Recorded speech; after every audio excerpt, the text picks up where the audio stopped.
And Brazil is the hotbed of soccer this month with the World Cup. So coming up next, Business Report producer David Weir explored another Brazilian attention getter when he talked with Joao Barbosa, who's launched a popular Brazilian restaurant called Giraffas. Dave asked Joao what Giraffas was all about. Well, Giraffas is a Brazilian restaurant chain. We opened the first restaurant in Brazil back in 1981. We have about 400 locations spread throughout Brazil. And in 2011, we decided to open our first location here in the U.S. and begin our international expansion. Wow. Okay. Well, Giraffas, it's not fast food, but it's not. No, we are in that in-between segment, between the fast food and the casual dining. It's called fast casual. Yeah. And so we're positioned different from Brazil. Like in Brazil, we are a fast food chain.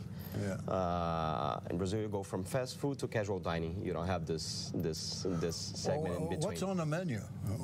We have it's a big variety of things. Like we have from steaks to nice salads, burgers. Yeah, I got to have burgers. We have things from the Brazilian kitchen, some specials from Brazil. So what we do, we're doing here, basically steaks, burgers, salads, but we're putting that Brazilian twist to the game. What would be the average gross sales of a Giraffas location in the U.S.? What are you projecting that being?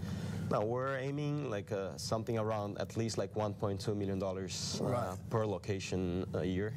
Yeah, that's what we're aiming. That's very healthy. From the locations that for this fast casual segment, this is. How did you get involved in this business down in Brazil? How did that happen?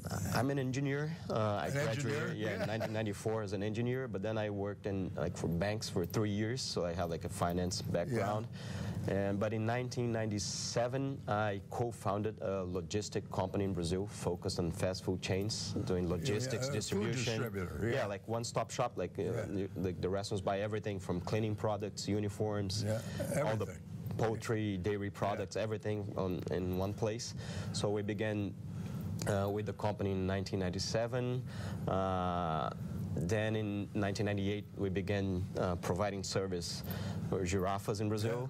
That was I knew Giraffas already because it was I grew up in Brasilia where Giraffas was founded back in 1981. So I knew already Giraffas. But in 1998 we began working together, and then in 2002 I was invited by the founder of Giraffas, Carlos Guerra, to be a partner of the chain. So I bought some shares, and from 2002 until 2011, I was a board member of Giraffas, but my main business was still the logistic company.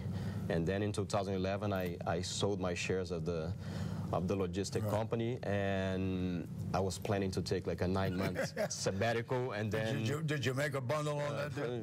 And my second board meeting, because the only thing I was doing was the board meetings. Okay, the board meetings, I'll go for them, because it's just I don't have any responsibility, so it's just meetings once every 2 months. So, but then in the second meeting, they said, okay, we're moving international, and why don't you move to the U.S. to handle this experience? So my sabbatical was... Boom. You brought your family and kids here. They couldn't speak English, you told me. Yes, I moved with the family. I had 3 kids, 2 girls and a boy. The girls are 11 years old, 7, and the boy 2 years old right now. Well, they learn fast, though. Yes, but in the beginning it was tough because this project is big for us. We want to make this big here in the U.S., so it demands a lot of time, and at the same time I have my kids with no English, so I was doing 2 hours a day doing homework at night, and but now they're it's amazing how kids learn fast. So, do you market heavily in Brazil? By that I mean television advertising, print, radio, and all that. Did you do a lot of that down in Brazil?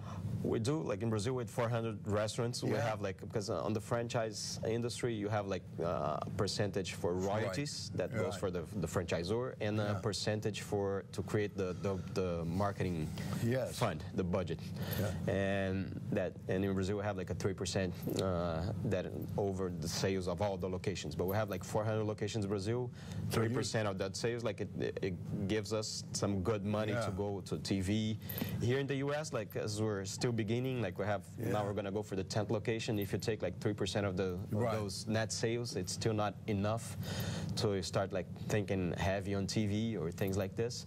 So like right now we're focusing a lot on local, doing things on like with the community and reaching out, you know, like that's niche marketing. But of course, like as we grow and we have more budget, like part of that money would be like more institutional, and then we could think on TV or something like that. Well, listen, JB, I want to wish you good luck on your adventure into the dining business in South Florida. And I want to mention that just recently I did a story on the expansion of the Brazilian consulate in Miami because they needed more facilities to handle situations just like this with the Brazilian businesses coming into the U.S. with a lot of investment money. It's amazing, the movement of I received. And you guys are spending money, you know.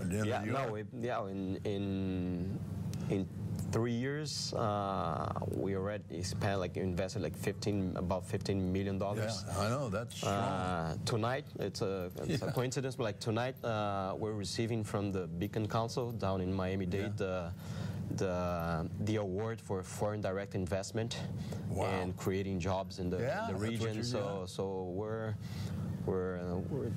our headquarters is in Miami-Dade, but like the plan is to grow. Like we definitely want to open restaurants in the region here, and also expand to other states like DC and things like that. Well, listen, JB, thanks for coming here, and good luck to you. God bless you. Thank you. Thank you very much. It was a pleasure. All right. And stay with us. We'll return right after these words.